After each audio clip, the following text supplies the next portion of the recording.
আসসালামু আলাইকুম রহমতুল্লাহি ওবারাকাতু। সম্মানিত দর্শক এবং শ্রোতা মণ্ডলী, আজকে আমি এত গুরুত্বপূর্ণ একটা বিষয় নিয়ে কথা বলবো যে বিষয়টি এখন চা স্টল থেকে শুরু করে প্রত্যেকটা জায়গায় খুব হট টপিক। অর্থাৎ কন্টেন্ট ক্রিয়েটাররাও যে বিষয় নিয়ে অনেক বেশি কথা বলছে, সরকার যেই বিষয় নিয়ে অনেক বেশি কনসার্ন, সেই বিষয়টি হচ্ছে ফুটপাত থেকে যেই মানে ফুটপাত উচ্ছেদ। এই ফুটপাত উচ্ছেদ নিয়ে সরকারের যেই অ্যাক্টিভিটিস বা যেই কাজগুলো করছে, সেই কাজগুলো সঠিক নাকি ভুল হচ্ছে, নাকি এটা শুধু গরিব এবং অভাবী মানুষদের রুটি রুজির যেই রুটি রুজিতে লাথি মারা হচ্ছে বা সেগুলো নিয়ে ছিনিমিনি খেলা হচ্ছে, বা কোনটা মনে করছেন আপনারা? আমরা এই যে ফুটপাত থেকে দোকান বা ইত্যাদি ফুটপাত উচ্ছেদ যেগুলো কার্যক্রম চলছে, এটা নিয়েই আমরা আজকে আপনাদের সম্মুখে আলোকপাত করব ইনশাআল্লাহ। ফুটপাত এটা উচ্ছেদ করা কি সরকারের জন্য ঠিক আছে নাকি ভুল? প্রথমে আমি বলি ফুটপাত জিনিসটা কি। ফুটপাত হচ্ছে রাস্তার মেইন জায়গা থেকে পাশের যেই মানুষের চলাচলের জন্য যেই জায়গা থাকে, সেই জায়গাটাই হচ্ছে ফুটপাত হিসাবে আমরা এখন ইউজ করছি। আসলে এই ফুটপাতে দোকান থাকার কথা ছিল না, বরং ওই জায়গাগুলো দিয়ে, ফুটপাতের ওই রাস্তা দিয়ে মানুষ হেঁটে চলে বেড়াবে, মানুষ মুভ করবে সুন্দরভাবে, এটাই কথা ছিল। যেটা না হওয়ার কারণে বর্তমানে মানুষেরা রাস্তার মাঝখান দিয়ে হেঁটে যাচ্ছে। আপনার বাড়ি থেকে যে মেয়েরা বের হচ্ছে, সেই মেয়েরা রাস্তার মাঝখান দিয়ে হেঁটে যাচ্ছে। বৃদ্ধ মহিলা বা বৃদ্ধ মানুষগণ এবং সাধারণ মানুষরাও রাস্তার মাঝখান দিয়ে হেঁটে হেঁটে যখন যাচ্ছে, তখন গাড়ি চলাচলের গতিটা রোধ হয়ে যাচ্ছে।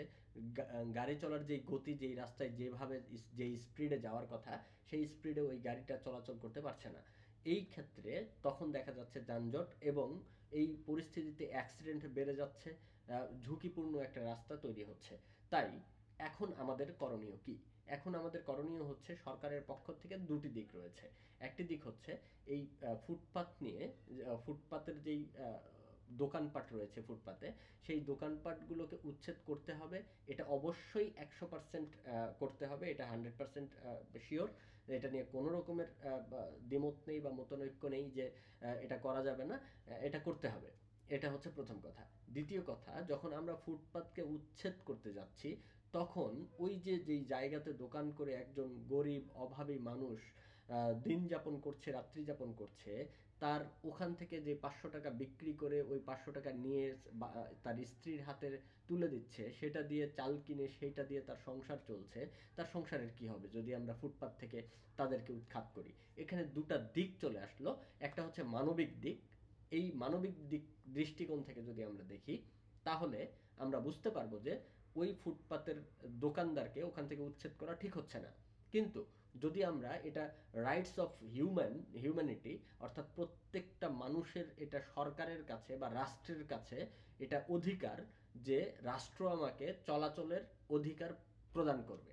আমি চলাচল করতে গিয়ে যেখানে বাধাপ্রাপ্ত হচ্ছি, আমার অথরাইজড যে রোড, সেই রোডে চলাচল করতে গিয়ে আমি বাধাপ্রাপ্ত হচ্ছি, সেই রোডটা সরকার ক্লিয়ার করবে এবং সেই রাস্তায় আমি যথাযথভাবে যেন চলাচল করতে পারি, সেই ব্যাপারটা ইনশিওর করবে। এটা সরকারের একটা নৈতিক দায়িত্ব এবং সাংবিধানিক দায়িত্ব।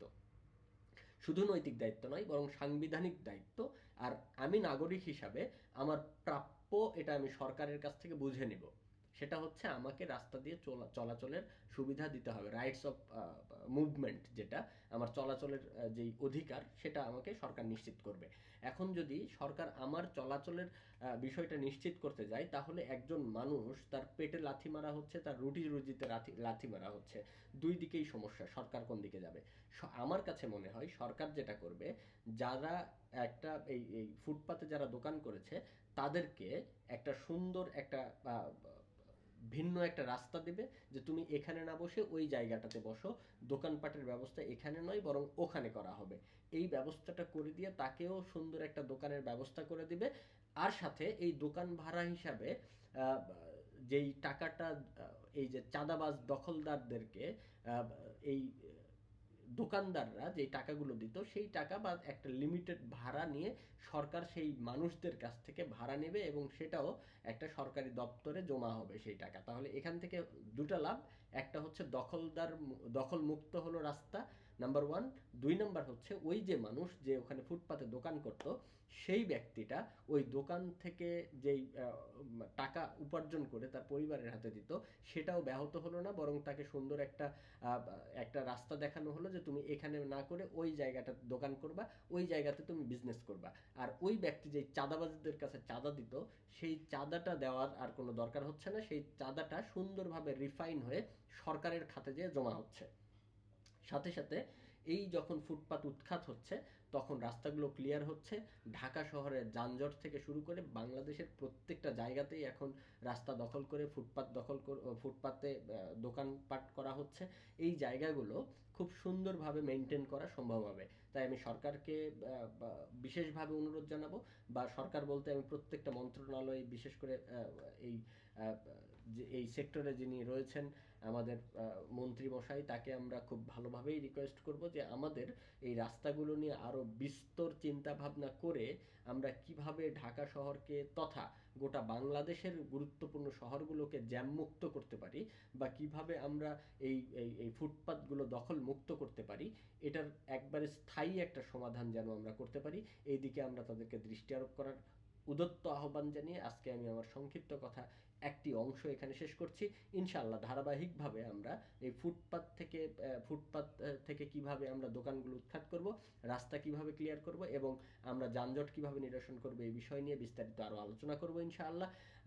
আমাদের সাথে থাকার জন্য অনুরোধ জানাচ্ছি। সাথে সাথে আপনারা আমাদের আরও পরামর্শ দিবেন কিভাবে আমরা এই রাস্তাঘাটের ফুটপাত কিভাবে আরও সুন্দর করতে পারি, রাস্তাঘাট ক্লিয়ার করতে পারি। ইনশাআল্লাহ আপনারা যেই পরামর্শ দিবেন, এটার ভিত্তিতে পরবর্তীতে আবার আমরা আলোচনা করার চেষ্টা করব ইনশাআল্লাহ। আসসালামু আলাইকুম ওয়া রাহমাতুল্লাহি ওয়া বারাকাতুহু।